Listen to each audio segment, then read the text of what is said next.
Good afternoon, class. So today my topic for this speech is going to be about a particular type of love that's talked about in the Bible. There are many different types of love that's talked about in the Bible. For example, eros, which is translated to love in a relationship, for example, like marriage. Another type of love is philia or phileos, which is uh, better translated to brotherly love or friendship love, which is a stronger bond. But the love that I want to talk about more in particular is the love called agapeo. And agapeo, in short definition, is the perfect love of God.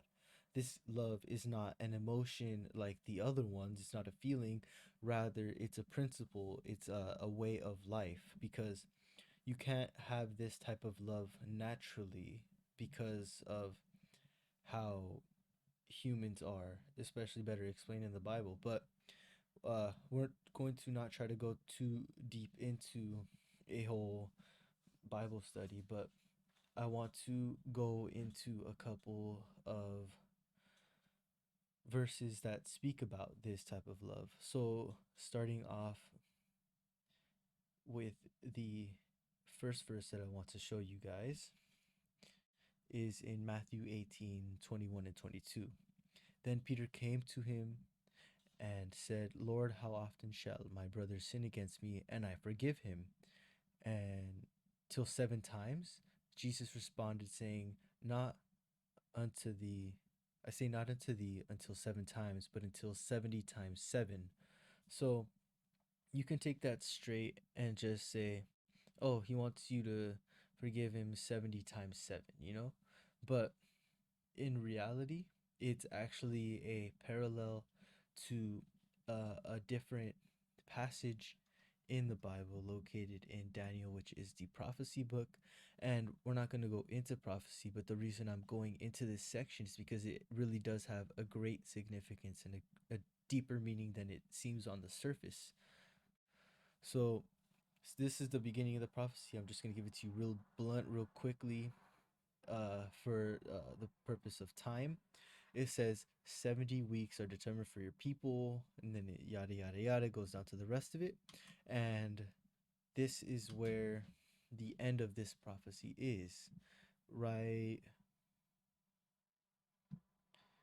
right about here. So basically it's talking about the destruction of Jerusalem right in this section, when especially when it mentions there shall be a flood, which a flood represents a great multitude of people. This gets strengthened because of war and desolations. And so basically what this is going back to what's called the end of probation, which is this the antitypical version of, no, sorry, not the anti, it's the typical version, which Jerusalem was destroyed by the Roman armies time and time again, which was prophesied because they rejected Jesus as the Messiah. He tried over and over again. Jesus even is quoted saying, "How often I wanted to bring you under how often I wanted to bring you with me as a mother hen brings her chicks to her, but you were not willing." So he tried over and over and over again, and they resisted, and then their final judgment took place, and that was the end. So basically, to summarize this section of it up, is saying not 70 times 7, not don't limit the love and forgiveness that you have for your brothers and your sisters, because in reality we don't want to be mean or we don't want to be rude, and we want to just spread kindness. Like, for example, treat others the way that you want to be treated.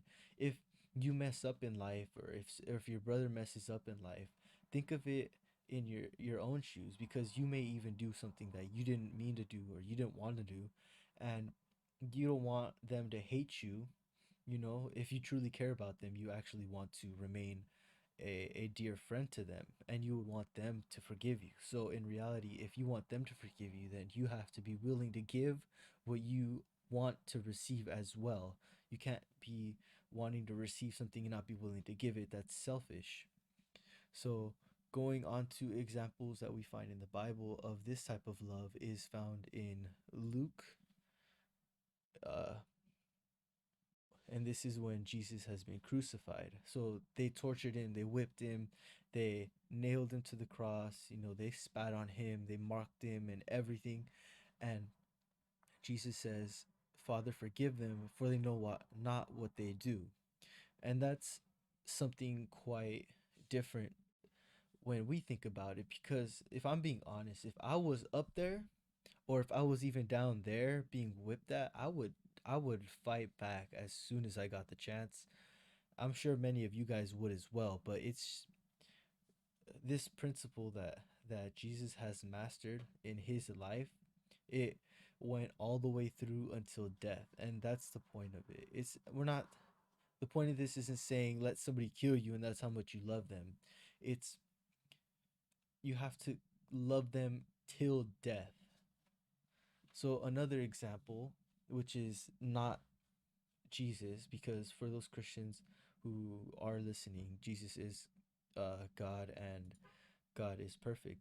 But for those who are saying that, oh, it's impossible for us to master this, even in non-Christians, this is what the Bible teaches, and if you think that this is impossible because God did it, here we have an example of Jesus's disciples doing this. Acts 22:13. And he stood and said to me, "Brother Saul, receive your sight." And at that hour I looked up at him. So, out of context like this, it seems very odd, but it has great significance, because in the context of this, previous to when this was said, Paul was on his way to go kill every single Christian, every single person who believed that Jesus was the Son of God, and anybody who was preaching that. Then Jesus showed up to him. He basically fell because what's the word? Basically, he was struck with like such awe because of his glory, that he not only did he fall, but he became blind. And that's a whole different uh that's a whole different Bible study that we're not going to get into, and the symbolism in that. But basically, he was about to kill these people.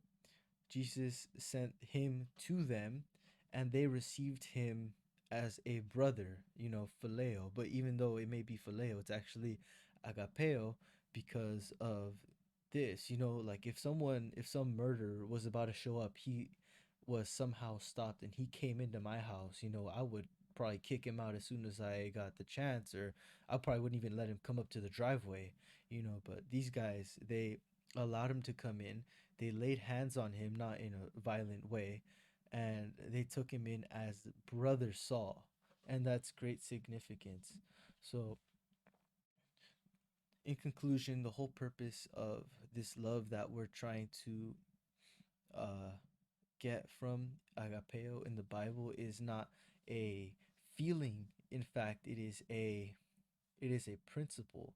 And basically, the big thing that it's trying to teach is to love your neighbors as you love yourself. And just as you wouldn't want to necessarily harm yourself, you wouldn't want to harm your neighbors. And just as you want good done unto you, you would want to do unto your neighbors. The last part that I want to show you guys is the next part under the book of Matthew.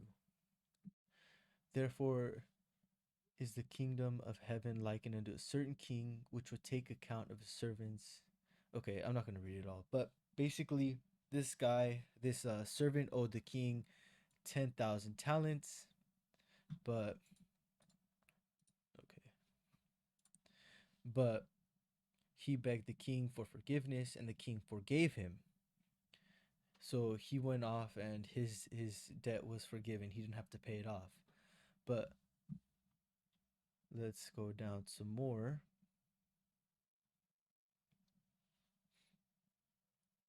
That same servant went out and found one of his fellow servants which owed him 100 pence. Which basically, there's a huge difference between talent and pence. It's the, not necessarily currency, but it's the value back that was held back in the day.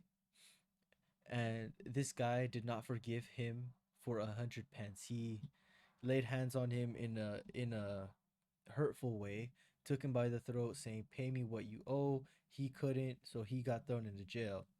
And basically, it's this is showing you what you should not do. If someone gave you forgiveness, then it's only right that you give it back, if that you give it to other people. And the last part is the judgment of it, because he didn't change his mind. The king found out that he did this, and okay, I don't want to take up too much time, but you guys get the point. It's The whole point is to love your neighbor as you love yourself. Treat others the way that you want to be treated. Do good unto others just as you would want them to do to you. I thank you guys for listening, and I hope you guys have a good night.